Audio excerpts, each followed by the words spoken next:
ناظرین کی خدمت میں سلام و آداب. آپ دیکھ رہے ہیں وائس آف لداخ. آج سوموار جنوری کے 12 اور رجب المرجب کی 22 تاریخ ہے. آج کی تازہ ترین خبروں کے ساتھ میں ہوں آپ کا میزبان سعید ہاشم رضوی. ناظرین سے گزارش ہے کہ تازہ ترین خبروں اور حالات و واقعات سے باخبر رہنے کے لیے ہمارے چینل کو سبسکرائب کریں اور خبریں آخر تک ضرور دیکھیں. آپ دیکھ رہے ہیں آپ کا پسندیدہ news channel voice of Ladakh.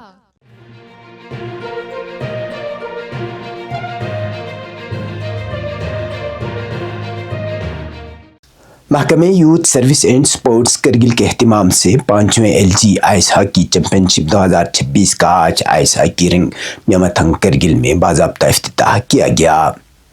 افتتاحی تقریب میں chairman chief executive councillor Ladakh پہاڑی ترقیاتی کونسل کرگل ڈاکٹر محمد جعفر آخون بطور مہمان خصوصی، جبکہ UT لداخ کے چیف سیکرٹری شری آشیش کندرا مہمان اعزازی کے طور پر شریک ہوئے. اس موقع پر executive councillor Kacho Mohammad Feroz, secretary school education Bano Prabar, Rahul Sharma, Moses Kunzang, joint director youth service and sports Tahir Hussain Zabdovi, مختلف کونسلرز، سرکاری افسران، کھلاڑی اور آئس ہاکی کے شائقین کی بڑی تعداد موجود تھی. چیف سیکرٹری آشیش کندرا نے علامتی پک ڈراپ کے ذریعے ٹورنامنٹ کا افتتاح کیا. افتتاحی میچ دراس ویرر اور بھارتی فوج کے درمیان کھیلا گیا. اس چیمپئن شپ میں لداخ بھر سے مردوں کی 10 اور خواتین کی 5 ٹیمیں حصہ لے رہی ہیں. تقریب سے خطاب کرتے ہوئے چیف سیکرٹری لداخ نے کہا کہ پہلی بار آئس ہاکی میچ دیکھنا ان کے لیے یادگار تجربہ رہا.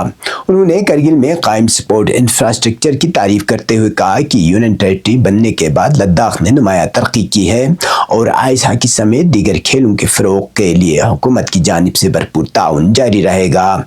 چیف ایگزیکٹو کونسلر ڈاکٹر جعفر آخون نے چیف سیکرٹری کو ان کے پہلے دورے کرگل پر خوش آمدید کہتے ہوئے امید ظاہر کی کہ مستقبل میں کرگل میں قومی سطح کی کھیلوں کے مقابلے بالخصوص کھیلو انڈیا ونٹر گیمز منعقد کیے جائیں گے، کیونکہ اس کے لیے مناسب سہولیات دستیاب ہیں.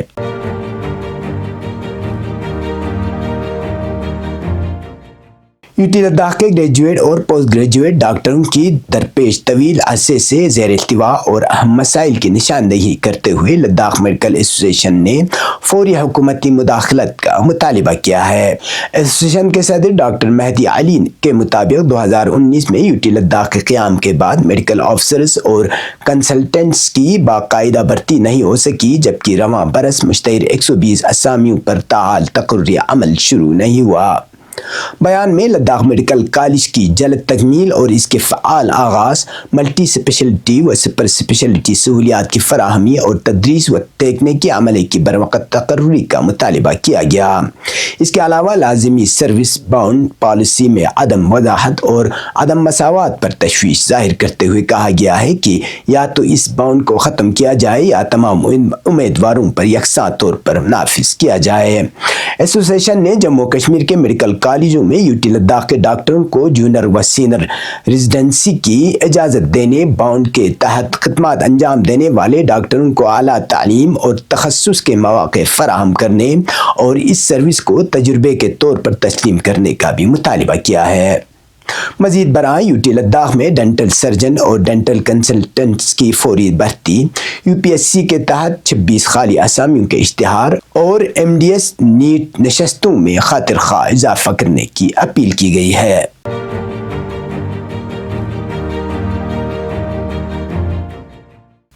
یونین ٹیریٹری لداخ کے نئے chief secretary Ashish Kundra ice سے کرگل کے مختلف وفود نے ملاقات کی اور سماجی بہبود، تعلیم، سیاحت، کھیل، ٹرانسپورٹ، بنیادی ڈھانچے اور کمیونٹی ترقی سے متعلق اہم مسائل پر تبادلہ خیال کیا. ملاقات کے دوران وفود نے چیف سیکرٹری کو کرگل آمد پر خوش آمدید کہا اور جامع ترقی، سماجی ہم آہنگی اور معاشی استحکام کے لیے انتظامیہ کے ساتھ تعاون کے عزم کا اظہار کیا. ان ملاقاتوں کے دوران administrative secretary Bano Praba, Moses Kunzang, SP Kargil Nitin Yadav, additional deputy commissioner Kargil Imtiaz Kacho سمیت دیگر اعلیٰ افسران بھی موجود تھے. امام خمینی میموریل ٹرسٹ کرگل کے وفد نے، جس کی قیادت چیئرمین حجت الاسلام شیخ صادق رجائی کر رہے تھے، چیف سیکرٹری کا خیر مقدم کیا اور ادارے کی سرگرمیوں و کامیابیوں پر مشتمل ایک کتابچہ پیش کیا۔ وفد نے سماجی ہم آہنگی کے فروغ اور مقامی معیشت کے استحکام کے لیے سول سوسائٹی کے فعال کردار پر زور دیا۔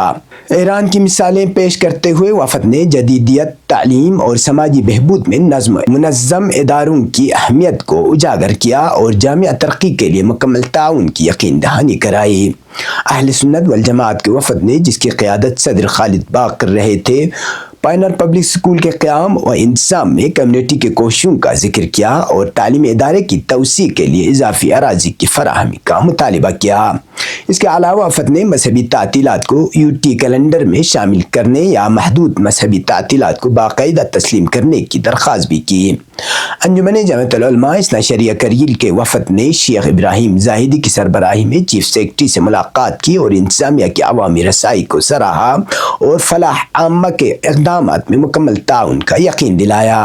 وفد نے صحت، تعلیم اور سماجی بہبود سے متعلق اہم مسائل کی نشاندہی کرتے ہوئے انتظامیہ اور کمیونٹی اداروں کے درمیان بہتر رابطہ و تعاون کی ضرورت پر زور دیا۔ وفد نے مستقبل میں پائیدار ترقی کی امید ظاہر کی اور چیف سیکرٹری کو آئندہ دورہ کرگل کے موقع پر ادارے کا دورہ کرنے کی دعوت دی۔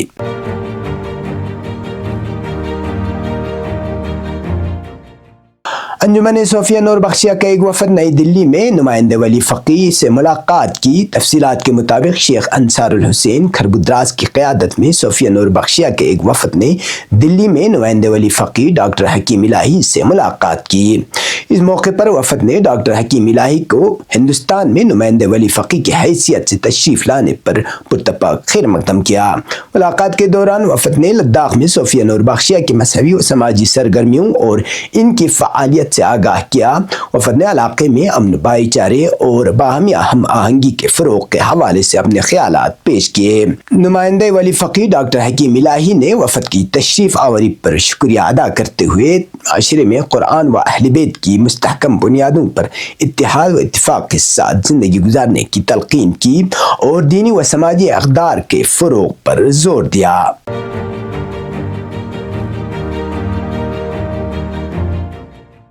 محکمہ موسمیات لداخ کی رپورٹ کے مطابق گزشتہ روز ضلع کرگل میں کم سے کم درجہ حرارت -9.3 ڈگری سینٹی گریڈ ریکارڈ کیا گیا، جبکہ لیہ میں کم سے کم درجہ حرارت -10.8 ڈگری سینٹی گریڈ درج کیا گیا۔ اس دوران مطلع آلود رہا۔ دریں اثنا سری نگر لداخ قومی شاہراہ پر اس وقت بھی یک طرفہ ٹریفک کی آمد و رفت جاری ہے۔ کرگل پولیس کی جانب سے جاری ٹریفک ایڈوائزری کے مطابق موسم سازگار رہنے اور بارڈر روڈ آرگنائزیشن BRO کی جانب سے گرین سگنل ملنے کے بعد چھوٹی اور بڑی گاڑیوں کو اینٹی سکٹ چین کے ساتھ آج سونا مرگ سے مینا مرگ کی جانب مقررہ اوقات میں چلنے کی اجازت دی گئی۔ اسی طرح کرگل سے زنسکار روٹ پر بھی اینٹی سکٹ چین کے استعمال کے ساتھ مقررہ اوقات میں دو طرفہ ٹریفک کی اجازت دی گئی۔ انتظامیہ نے ڈرائیوروں سے اپیل کی ہے کہ وہ موسم اور ٹریفک ایڈوائزری پر عمل کرتے ہوئے احتیاطی تدابیر کریں تاکہ کسی بھی ناخوشگوار واقعے سے بچا جا سکے۔ اب پیش قومی اور بین الاقوامی خبریں۔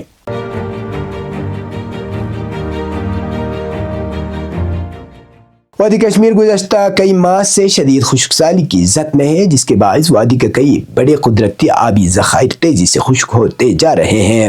ماہرین نے خبردار کیا ہے کہ برف و باران نہ ہونے یا انتہائی کم ہونے کے سبب آنے والے سیزن میں کسانوں باغبانوں کو مشکلات کا سامنا کرنا پڑ سکتا ہے، جس کے پیش نظر عوام خاص کر کسانوں کے لیے ایڈوائزری جاری کی گئی ہے اور کسانوں سے نمی کے تحفظ کو یقینی بنانے کی اپیل کی ہے۔ ماہرین کے مطابق موسمیاتی تبدیلی کے اثرات گزشتہ چند برسوں سے وادی میں واضح طور پر محسوس کیے جا رہے ہیں، جو زرعی اور باغبانی شعبے سے وابستہ افراد کے لیے تشویش کا باعث بن چکے ہیں۔ خشک موسم کی وجہ سے ہر سال کاشتکاری کے دوران کسانوں کو آبپاشی کے مسائل سے جوجھنا پڑتا ہے، جس کا براہ راست اثر نہ صرف کسانوں کی آمدنی بلکہ وادی کی معیشت پر بھی پڑتا ہے۔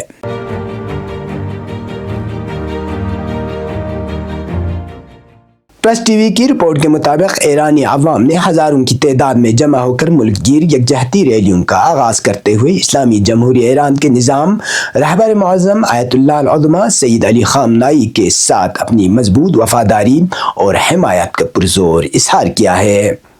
یہ مظاہرے حالیہ ہفتوں میں کچھ شہروں میں رونما ہونے والے فسادات اور تخریب کاری کے واقعات کے بعد سامنے آئے ہیں۔ مظاہرین نے واضح کیا ہے کہ یہ ریلیاں کسی بیرونی ایجنڈے یا پراکسی گروہوں کی حوصلہ افزائی سے نہیں بلکہ عوام کے جذبات کی خود مختارانہ عکاسی ہیں۔ انہوں نے زور دے کر کہا کہ ایرانی قوم ہمیشہ سے اپنے نظام کے تحفظ اور استحکام کے لیے پرعزم رہی ہے۔ ریلی کے شرکاء نے امریکہ و اسرائیل سمیت بیرونی طاقتوں کی جانب سے ملک میں عدم استحکام پیدا کرنے کی کوشش کی سخت مذمت کی۔ انہوں نے خصوصی طور پر مقدس مقامات، مساجد، مزارات اور عوامی املاک کو نقصان پہنچانے والوں کے خلاف اپنے غم و غصے کا اظہار کیا۔ ان حرکات کو تہذیب کے منافی اور قومی یکجہتی پر حملہ قرار دیا۔ مظاہرین کے نعرے رہبر معظم کے ساتھ وفاداری اور تجدید عہد، انقلاب کی بنیادی اقدار، استقلال، آزادی، اسلامی جمہوریہ کے عزم کی تجدید کر رہے تھے۔ انہوں نے یہ پیغام دیا کہ کوئی بھی بیرونی یا اندرونی چیلنج قوم کے اتحاد اور اس کے نظام کے خلاف عوامی حمایت کو متزلزل نہیں کر سکتا۔ حکام نے ان پرامن اجتماعات کو ایرانی عوام کی سیاسی پختگی اور ان کے رہنماؤں کے ساتھ گہرے تعلق کی علامت قرار دیا ہے۔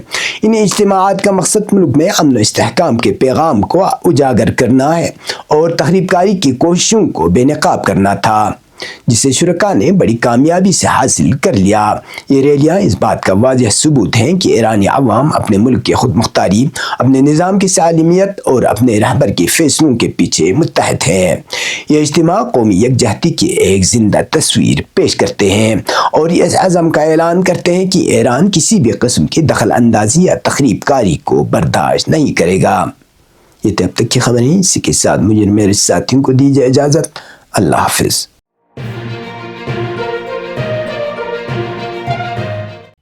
مقامی، قومی اور بین الاقوامی خبروں سے باخبر رہنے کے لیے چینل کو لائک، شیئر اور سبسکرائب کریں، ساتھ ہی بیل آئیکن دبانا نہ بھولیں۔